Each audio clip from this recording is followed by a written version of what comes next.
మీరు మీ అభిమాన shows and serials TV కన్నా ముందు ఈటీవీ విన్ యాప్లో చూడండి.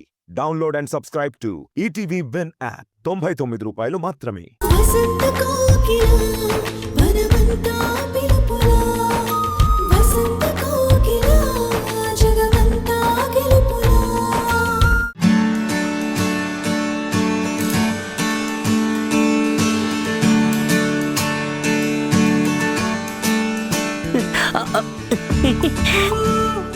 ఏంటి బాబ్జీ ఆ కవర్లు అన్నీను? నువ్వు చెప్పినవే. నీ ఆశల లిస్టు మొత్తం కవర్లలో తీసుకొచ్చాను.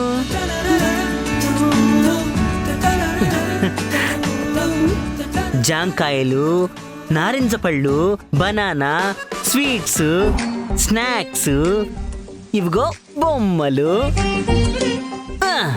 అన్నిటికంటే ముఖ్యంగా కష్టపడి తీసుకొచ్చింది ఇదిగో చీర. ఈ చీర కోసం ఎన్ని షాపులు తిరిగానో తెలుసా? నీరసం వచ్చి ఇంటికొచ్చేద్దాం అనుకున్నాను. లాస్ట్ ట్రైగా ఒక షాపులోకి వెళ్తే అక్కడ దొరికింది. నీకు నచ్చిందా? జాగ్రత్త.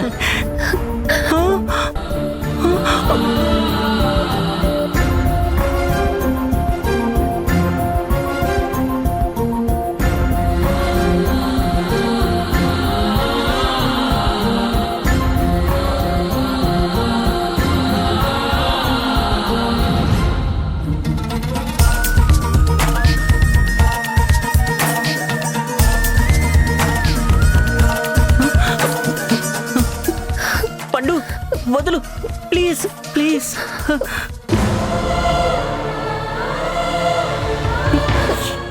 ఇప్పుడు నేనేమన్నానని ఏడుస్తున్నావు? నువ్వు నా కోసం ఇవన్నీ చేయడం చూసి ఆ ఆనందం తట్టుకోలేక ఎమోషనల్ అయ్యాను. ఇంకెప్పుడు అలా చేయకు. దివ్య చూస్తే ఏమనుకుంటుంది? ఆల్రెడీ చూసేశాను.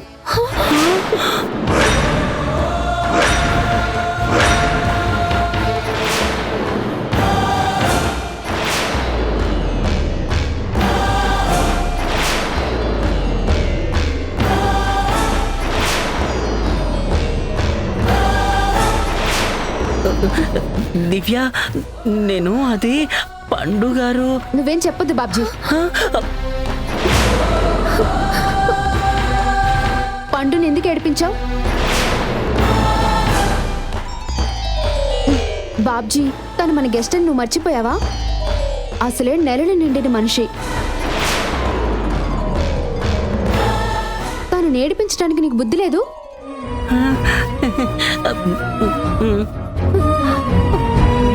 దివ్య, ఇది ఏడుపు కాదు, ఆనందం. మీరిద్దరూ నా మీద ప్రేమ చూపిస్తుంటే అది తట్టుకోలేక. ఓ, ఇవి ఆనంద బాష్పాలా? ఇంకా మా బాబ్జీ ఏమైనా చేశాడేమో అనుకున్నాను. నేనేం చేస్తాను దివ్య? ఏదో తెలియక డౌట్ పడ్డాను. ఇప్పుడు క్లారిటీ వచ్చింది కాబట్టి సారీ. పండు అడిగినవన్నీ నువ్వు తీసుకొచ్చావా? ఏది కూడా మిస్ అవ్వలేదు. ఒక్క నిమిషం, జరుగు జరుగు జరుగు, ఇప్పుడే వస్తాను.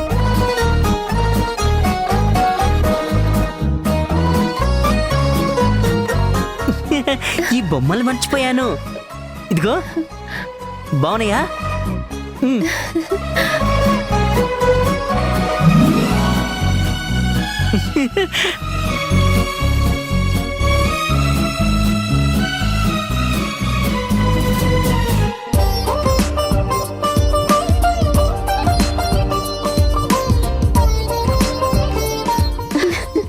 పండు, నువ్వు హ్యాపీనే కదా? చాలా చాలా హ్యాపీ. దొరికిపోయానేమో అనుకున్నాను. దేవుడి దయ వల్ల బతికిపోయాను.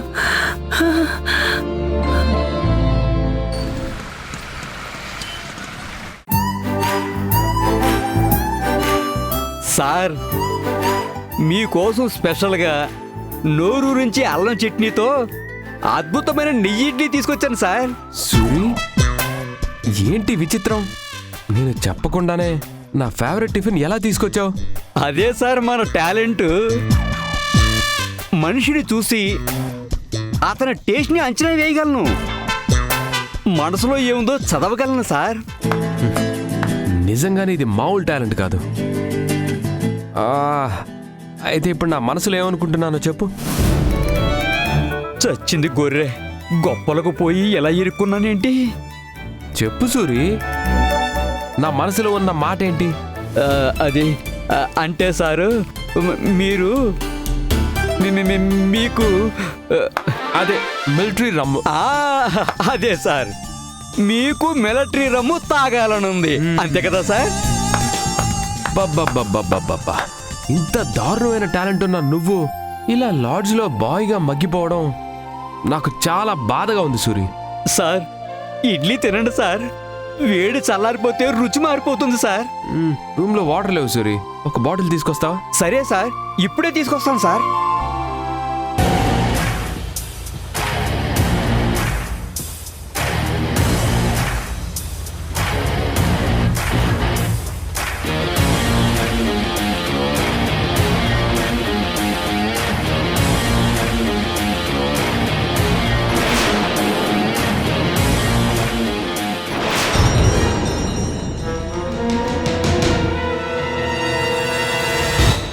సూరి, ఈ లాడ్జ్లో మర్డర్ జరిగిందా? మీకెలా తెలుసు సార్? ఇదిగో ఈ పేపర్లో ఉంది.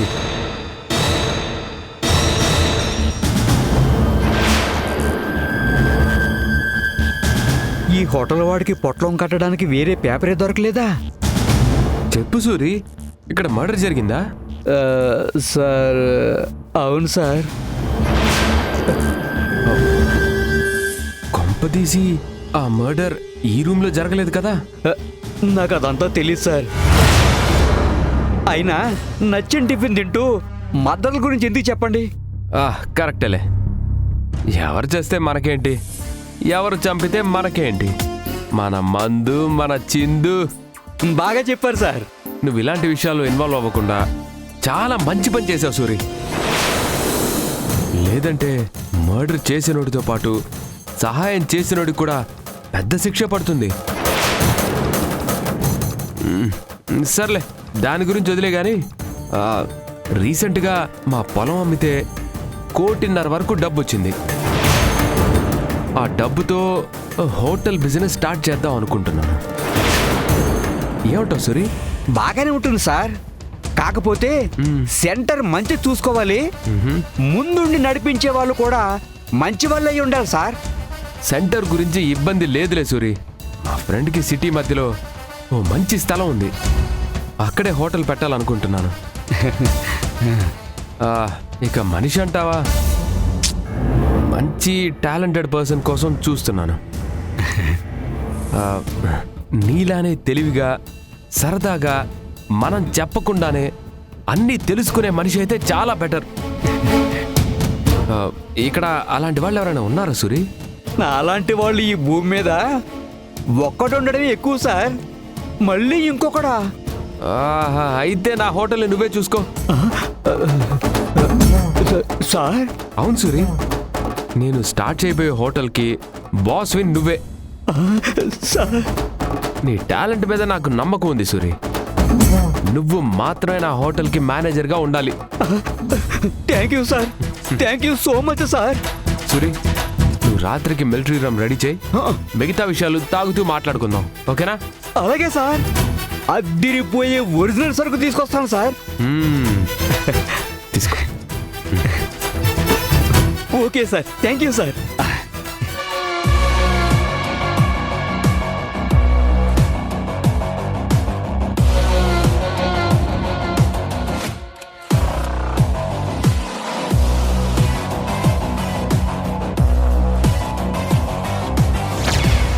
రూమ్లో వాటర్ లేవు, ఒక వాటర్ బాటిల్ తీసుకొస్తావు సూరి? ఇప్పుడే తీసుకొస్తాను సార్.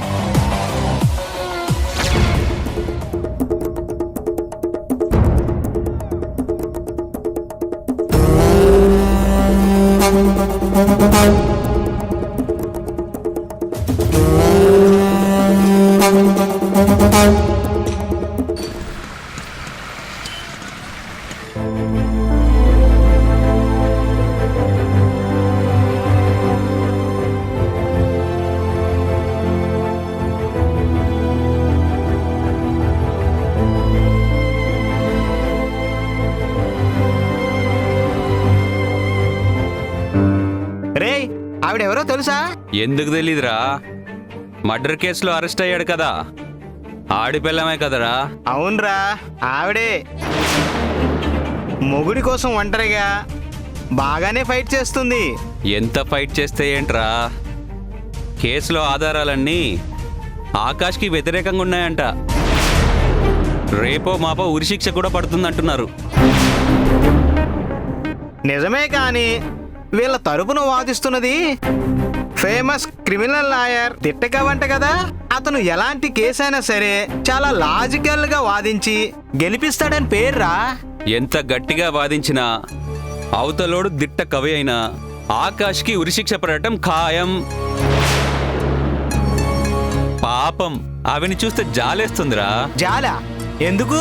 ఎందుకేంట్రా, ఆకాష్కి ఉరిశిక్ష పడిందనుకో, వయసులో ఉంది కదా, ఇవిడ గతేంటి?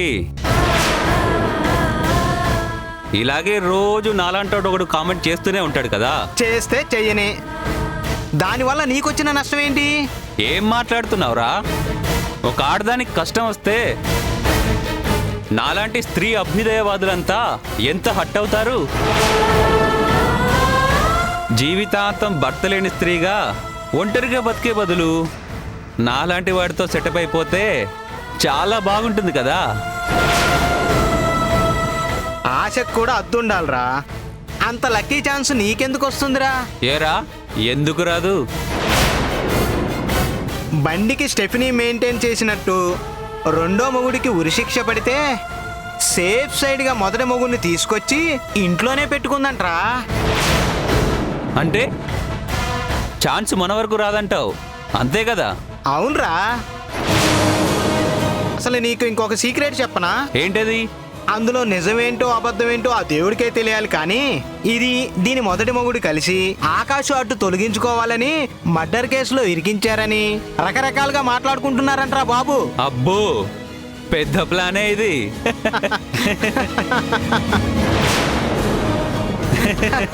ఛీ! కష్టాల్లో ఉన్న ఆడదాన్ని చూసి జాలి పడకపోయినా పర్లేదు, కానీ ఇలా నోటికొచ్చినట్టు మాట్లాడడానికి సిగ్గుగా లేదా మీకు? గాలి మాటలు విని నిజం తెలుసుకోకుండా నిందలు వేస్తారా? ఒక చెల్లి, తల్లి, పెళ్ళాం, కూతురు, ఇలా మీ ఇంట్లో కూడా ఆడవాళ్ళు ఉంటారు కదా. వాళ్ళకు కూడా నాలాంటి కష్టమే వస్తే ఇలానే మాట్లాడతారా? వేరే వాళ్ళు ఇంత వెటకారంగా మాట్లాడితే మీరు ఒప్పుకుంటారా? ఒకరి కన్నీళ్ళని చూసి కామెడీ చేసే మీలాంటి వాళ్ళని రోడ్డు మీదకి రానివ్వడమే మహాపాపం. ఛీ!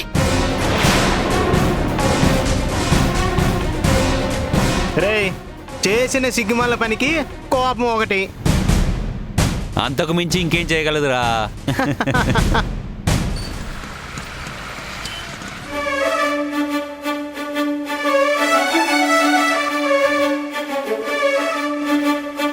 దివ్య, చాలా సేపటి నుండి పండుగారు రూమ్ లో నుంచి బయటికి రాలేదు. ఏమైంది ఒకసారి చూడు. వెయిట్ బాబ్జీ, మనకి స్వీట్ సర్ప్రైజ్ ఇవ్వడానికే రెడీ అవుతుంది. సర్ప్రైజా? అంటే కులదేవతలు నిన్ను కూరిమి చూచేరే, నీ తోడు నీడలై నిలిచి కాచేరే, కన్నీరు వలదమ్మ కలదమలదమ్మ నీ కోర్కెలే. పండు, ఈ చీరలు చాలా బాగున్నావు. షాపులన్నీ వెతికి తెచ్చినందుకు ఈ చీరకి విలువ, నా కష్టానికి ఫలితం దక్కింది. దివ్య, పండు ఈ చీరలో అమ్మవారిలో ఉంది కదా. అవును బాబ్జీ. ఈ చీర తీసుకురమ్మన్నది కూడా అమ్మవారిలా రెడీ అవ్వడానికే.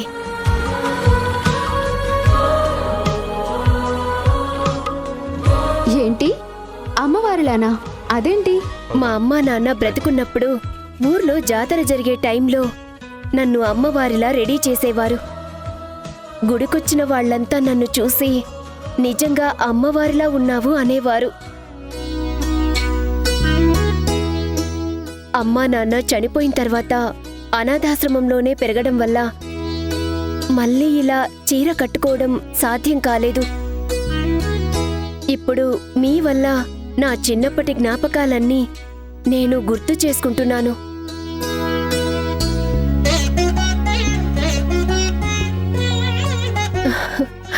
పండు, చిన్న చిన్న కోరికలు తీర్చుకుంటే ఇంత సంతోషం ఉంటుందని ఫస్ట్ టైం తెలుస్తుంది. బాబ్జీ, మిగిలినవి కూడా అరేంజ్ చేయి. రెడీ దివ్య.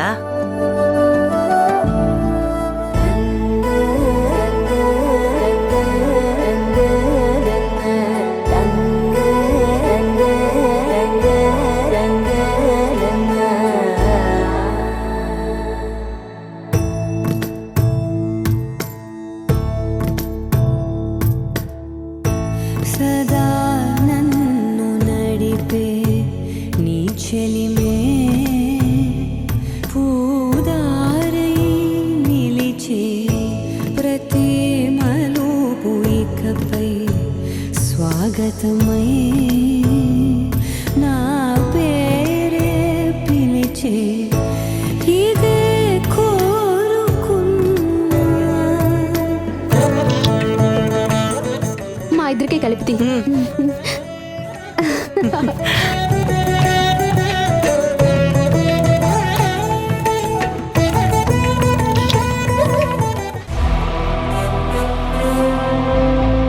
నిజం తెలియక ఎవరికిష్టం వచ్చినట్టు వాళ్ళు మాట్లాడుతున్నారు సార్. ముక్కు మొహం తెలియని వాళ్ళు నా గురించి, నా జీవితం గురించి చిలకనగా మాట్లాడుతుంటే తట్టుకోలేకపోతున్నాను సార్. చచ్చిపోవాలనిపిస్తుంది. అందుకే లోకులు కాకులు అంటారమ్మా. ఓదార్చడం తెలియదు కానీ మాటలతో పొడుచుకుని తినడం బాగా తెలుసు. వాళ్ళ మాటలు గాలికి వదిలేయాలి తెప్పిస్తే గుండెకి తీసుకోకూడదమ్మా. గుండెల్లో ఉన్న మనిషి గురించి, ఆత్మాభిమానం గురించి తక్కువ చేసి మాట్లాడుతుంటే తేలికగా తీసుకోవడం నా వల్ల కావడం లేదు సార్. అన్నిటికీ అందరికీ సమాధానం నా భర్తకి బెయిల్ వచ్చినప్పుడే దొరుకుతుంది. నా భర్తని నిర్దోషిగా ఎప్పుడు నిరూపిస్తారు సార్? ఆ యొక్క ఇది ఉంది చూశావు, అదేనమ్మా బలమైన సాక్ష్యం దొరకాలి. ఎలా సార్? మొన్నటి వరకు సూర్యని హత్య చేశాడు అనుకున్నాను, కానీ అతడు కాదని తెలిసింది. హంతకుడు ఎవరో మీరు పోలీసులు కూడా కనిపెట్టలేకపోతున్నారు. న్యాయదేవత కళ్ళకి కట్టిన గంతల వల్ల నా జీవితం చీకట్లో కలిసిపోతుంది. చూడమ్మా, న్యాయానికి కావాల్సింది కన్నీళ్లు కష్టాలు కాదమ్మా, సాక్ష్యాలు ఆధారాలు. భర్త అరెస్ట్ అయిన ఇలాంటి కేసుల్లో కూడా భార్య సాక్ష్యానికి విలువ ఉండదమ్మా. అన్యాయం సార్. తమదైన ప్రపంచంలో ఏ మూలలో భార్య భర్త మాత్రమే ఉంటారు. తెల్లవారగానే పోలీసులు తలుపు కొట్టి ఏదో నేరం మీద మిమ్మల్ని అరెస్ట్ చేస్తున్నామని తన భర్తని తీసుకెళ్లిపోతే నాలాంటి ఒక ఆడది ఏం చేయగలదు సార్? కటకటాల్లో ఉన్న నా భర్త లాంటి వాళ్ళు ఏం చేయగలరు సార్? ఒక నేరం జరిగినప్పుడు ఆ నేరాన్ని చేసింది అరెస్ట్ చేయబడిన ముద్దాయి అని నిరూపించాల్సిన బాధ్యత పోలీసులదే కదా సార్? అవునమ్మా. అరెస్ట్ చేయబడి ఏ అవకాశం లేక ముద్దాయిగా నేరం ఆరోపించిన వ్యక్తి నిర్దోషి అని ఎలా నిరూపించుకుంటాడు సార్? నా భర్త హత్య చేసేంత క్రూరుడు, రాక్షసుడు కాదని గొంతు నరాలు తెగిపోయేటట్టు చెబుతున్నా భార్యవి కాబట్టి నీ సాక్ష్యం చెల్లదు అనడం ఎంతవరకు న్యాయం సార్? చెప్పండి సార్, చెప్పండి. సంధ్య, న్యాయం అన్యాయం అనేవి చలామణి అవుతున్న నిజాలు మాత్రమే. చూడమ్మా, ఇది పెన్. నేను సంధ్య అనే క్లయింట్తో మాట్లాడుతున్నప్పుడు ఆమెకి ఏదైనా హాని జరిగితే నా చేతిలో ఉన్నది పెన్ను అని చెప్పినా కోర్టులో నమ్మరు. ఇది పెన్ను అని చెప్పినా సాక్ష్యం కావాలి. ఎవరైనా వచ్చి లాయర్ గారి చేతిలో ఉన్నది పెన్ను కాదు గన్ అని చెబితే ఈ పెన్ను కాస్త గన్నుగా మారిపోతుంది. క్రిమినల్ లాయరు క్రిమినల్ అయిపోతాడమ్మా. అందుకే చెప్తున్నానమ్మా, కోర్టుకు కావాల్సింది నిజాలు కావు, సాక్ష్యం మాత్రమే. అలాంటి సాక్ష్యం దొరకకపోతే చెప్పండి సార్, అలాంటి సాక్ష్యం దొరకకపోతే అప్పుడేంటి పరిస్థితి? ఆకాష్ని కాపాడడం కష్టం అమ్మా.